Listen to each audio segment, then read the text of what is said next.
This presentation is for educational purposes and is not meant to be replaced for the advice of your medical professional. It is not to be construed as diagnosis, prescription, or treatment of disease. God is responsible for the results of obedience of his lifestyle plan. The receivers of this information must assume all risk personally for the use or misuse of this information. Therefore, this disclaimer serves as notice to the receivers that they are free to seek medical attention, advice, treatment, and diagnosis from a licensed medical personnel. Sister Mufalo, it's over to you now. Thank you, Sister Barbara. Good morning, one and all. Thank you, Sister Barbara, for reaching out and allowing me to speak to the church on the health matters. Our topic for today is knowing your numbers. And knowing your numbers, which I find is a very important topic. We do so many topics, so many presentations in health, but do we actually know our numbers? So the presentation today is meant to create awareness of what is going on in our individual bodies and to increase detection should anything start to go wrong or out of sync. It is meant to encourage us to be informed in making healthier lifestyle choices. Most of us know our bodies pretty well. We know which scars we have or a mole somewhere which we worry about, which is a good thing. Some of us even know some of our health numbers. But do we really know what those numbers actually mean to our health? Our numbers present a snapshot of our personal health. I'm going to read Hosea chapter 4, verse 7. And it reads, "My people are destroyed for lack of knowledge." So what are these numbers that I'm talking about? What are health numbers? They are numbers which we are actually all supposed to know. They are essential for our well-being.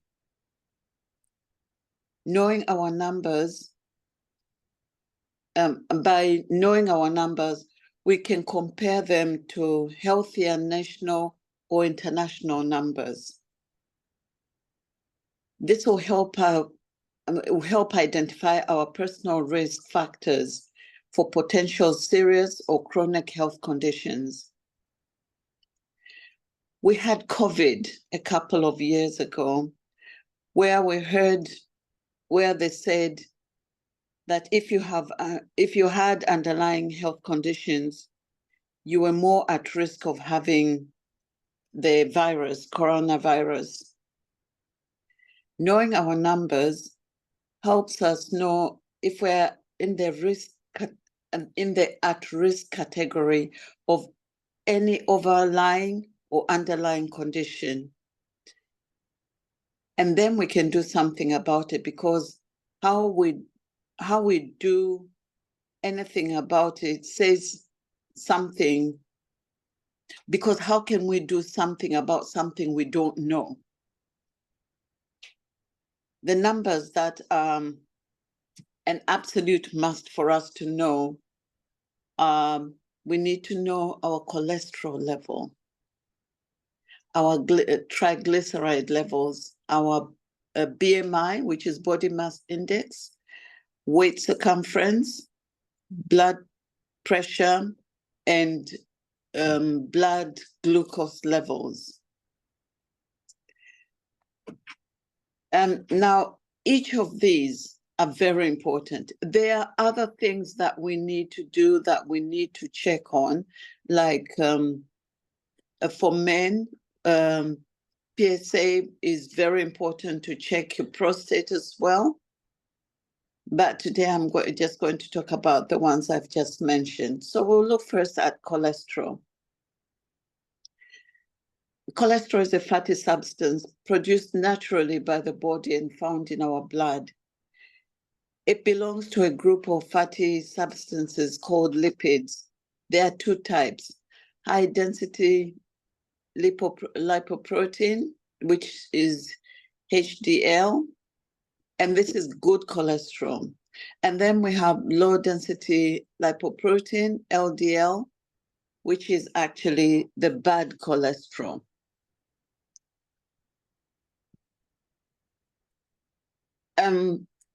Too much LDL cholesterol in the blood can cause cholesterol to build up in the arterial walls, the walls of the artery.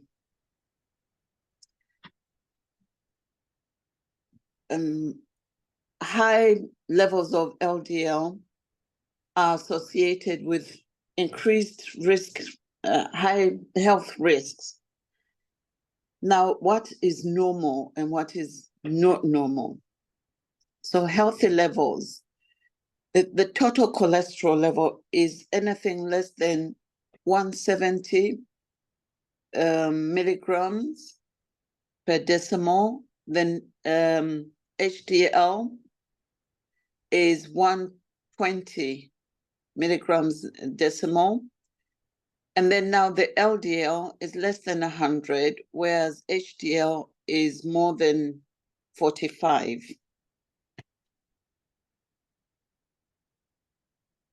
It's very important to know these numbers because they predispose to a lot of conditions.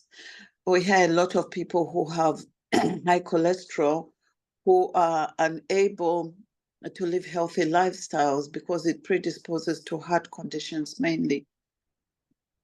But cholesterol, with cholesterol, every cell in the body requires cholesterol in its membranes to function. Cholesterol is the starting material from which our bodies are made. It helps make the outer layers of each cell. It makes up the bile acids that work to digest food in the intestine. It allows the body to make vitamin D and hormones. So it is quite important. Where does it come from? The body actually is capable of making all the cholesterol we need. Cholesterol is made primarily in the liver and intestine from fragments of fats, protein, and carbohydrate. The liver makes approximately 1 milligram of cholesterol every single day. The next one that we need to look at is triglycerides. And so what are triglycerides? They're different from cholesterol. They are a form of fat made in the body and found in the blood. The body converts any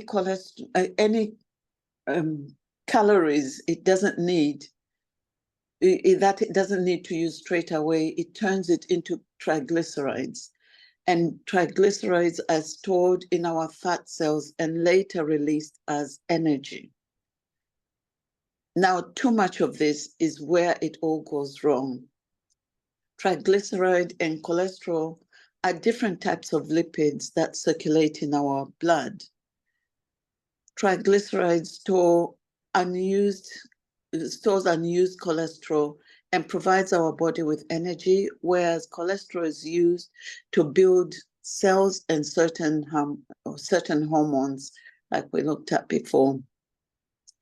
Now, causes of these triglycerides, it could be due to overweight, that's obesity, or diabetes, physical inactivity, smoking cigarettes, alcohol, a diet very high in carbohydrates, all the increased rice, bread, all carbohydrates that are high. People with high triglycerides often have a high total cholesterol level as well. Many people with heart disease and diabetes also have high triglyceride levels.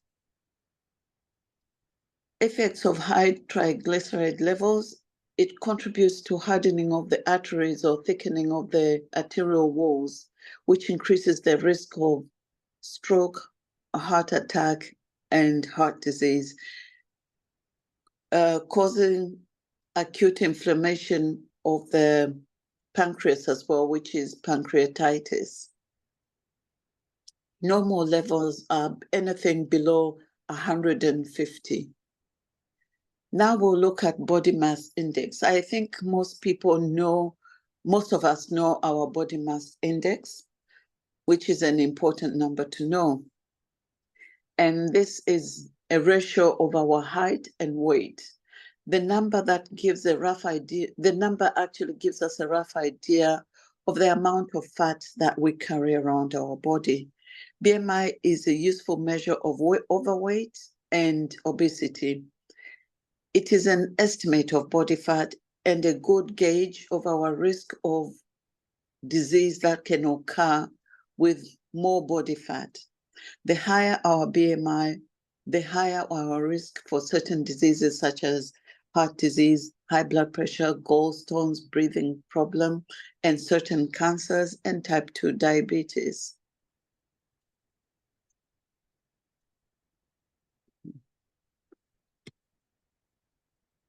Now, we need to note that BMI itself does not measure health or a physiological state that indicates the presence of disease. It's simply a measure of view size. BMI is not a perfect measure for health, but a useful starting point for important conditions that become more likely when a person is overweight or obese. Many people have high or low BMI and are healthy. And equally, many people with normal BMI are unhealthy. The normal BMI is anything 18 to 24. Anything less than that is quite unhealthy. 25 and above, we need to start thinking of losing that BMI. And BMI is highly related to diabetes. Causes of BMI: lack of physical exercise, a diet high in carbohydrates, being overweight, drinking alcohol, eating unhealthy fats, such as saturated and trans fats found in fatty meats and processed foods. How do we decrease BMI? Regular exercise, at least 5 to 6 days a week, eating less sugar or no sugar really, and more fruits, vegetables. Then drinking a lot of water, at least 8 glasses a day. This is plus or minus, depending on the weather and how much exercise one does. No smoking at all, watching our waistline, and definitely getting to know your numbers. The next one is weight circumference. This is a measure taken around the abdomen at the level of the umbilicus, the belly button. Health experts use weight circumference to screen patients for possible weight-related health problems. One may get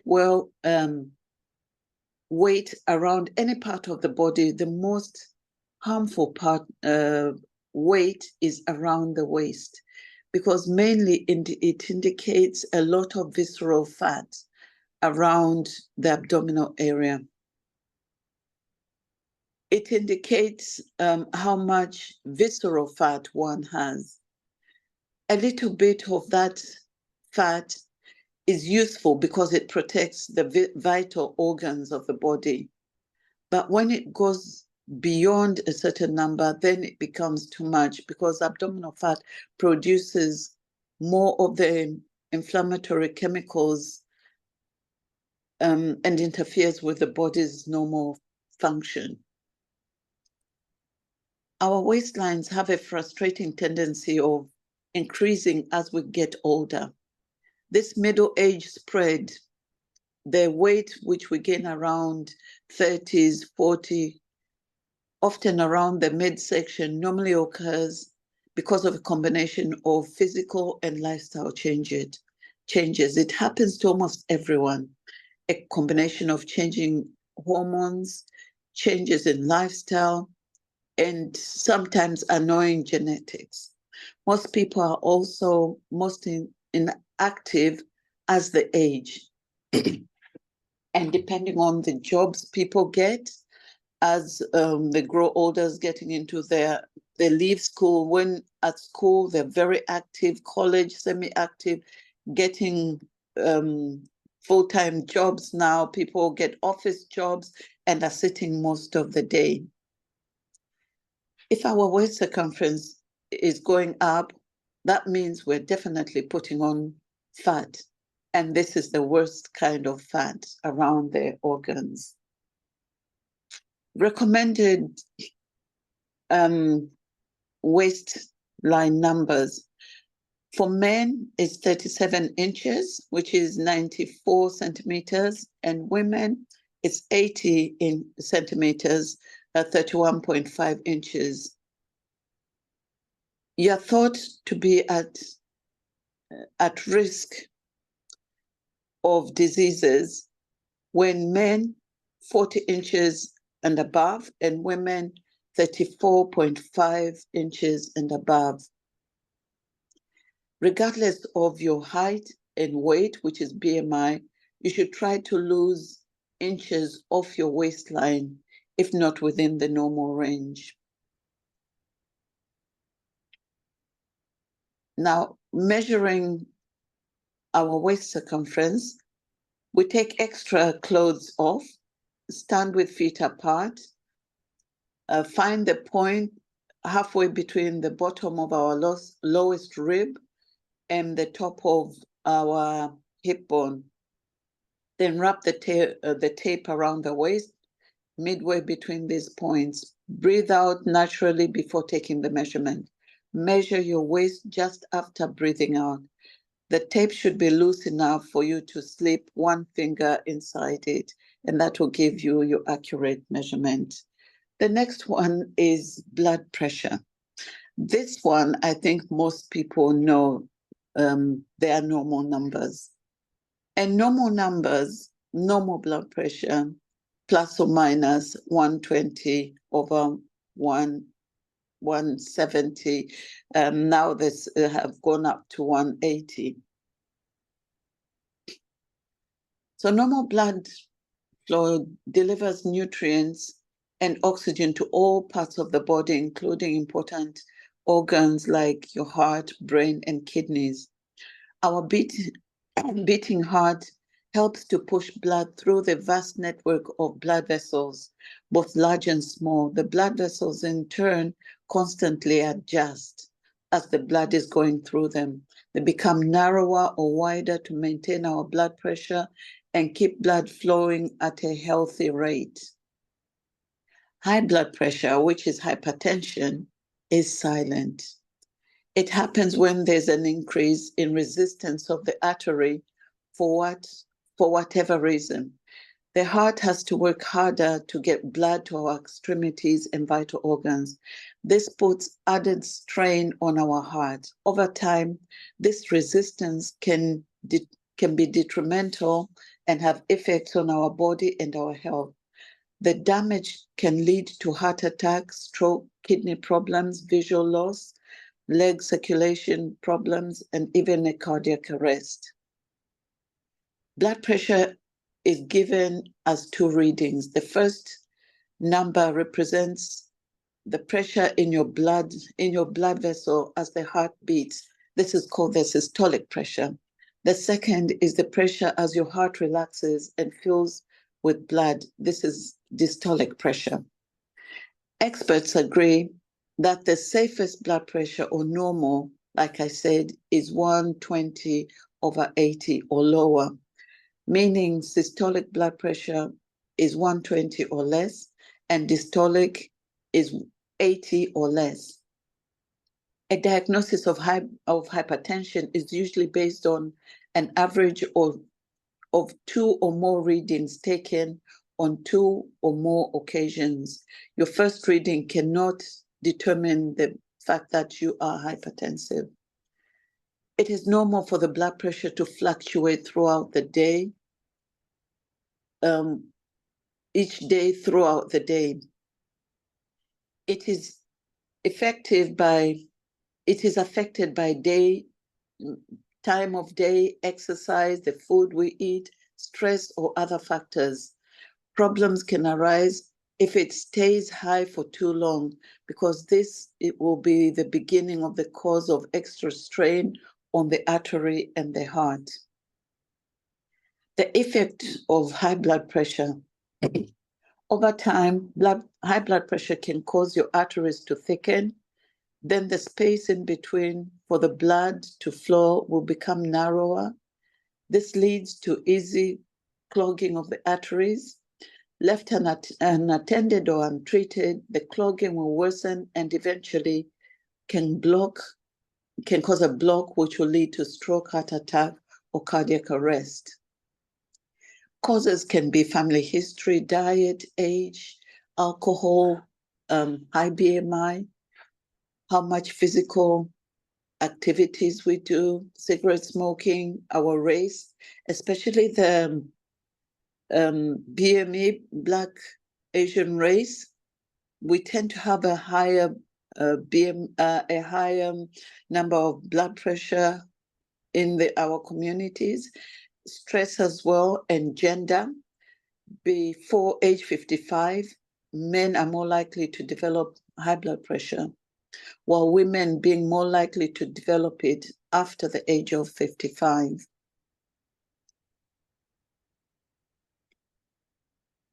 To lower blood pressure, we need to keep a healthy weight. We need to use those skills, especially ladies. Let's use our skills, become more physically active, eat a healthy diet, cut down on salt. Yes, salt, take the good salt, not the bad salt. Take Himalayan salt, take Celtic salt. And of course, there's no smoking amongst us. And have a good night's sleep, 7 to 8 hours, very important.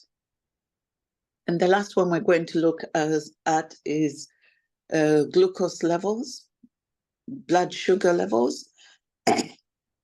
Blood glucose is a sugar that the bloodstream carries all over the cells to supply the body with energy. Brother isn't here. Brother isn't here. Good morning. Good morning. Good morning. Blood sugar monitoring measures the amount of sugar that is transported around the body during a single instance. When the body can't make insulin or respond well to it, glucose builds up in the body, damaging blood vessels and nerves.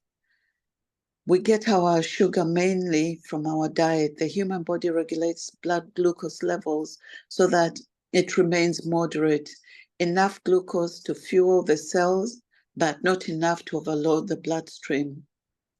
The blood's internal environment must remain stable to support vital bodily functions. Blood glucose levels change throughout the day. After eating, levels rise and then settles after about an hour. They are at their lowest before the first meal of the day.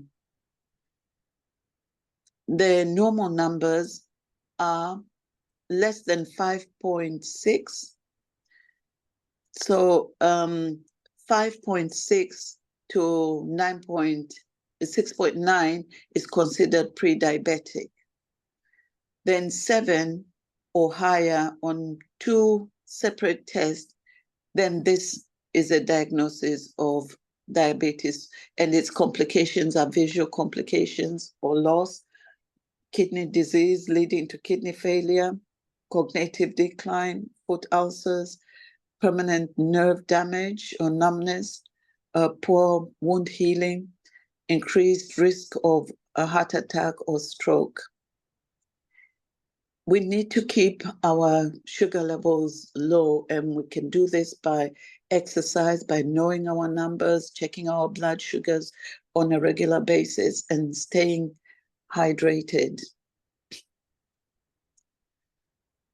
Do you know your numbers? For all these numbers, we need to maintain temperance. Numbers too low may also pose a health risk. However, it's better to be low, especially in diabetes, than to be high. Reduce or eliminate stress. Keeping track of our numbers is very important. We may be able to manage our health once we do this. And let us always remember John 10:10, where Jesus says, I have come that you may have life and that you may have it more abundantly. May God bless us as we get to know, or as we continue to know our numbers.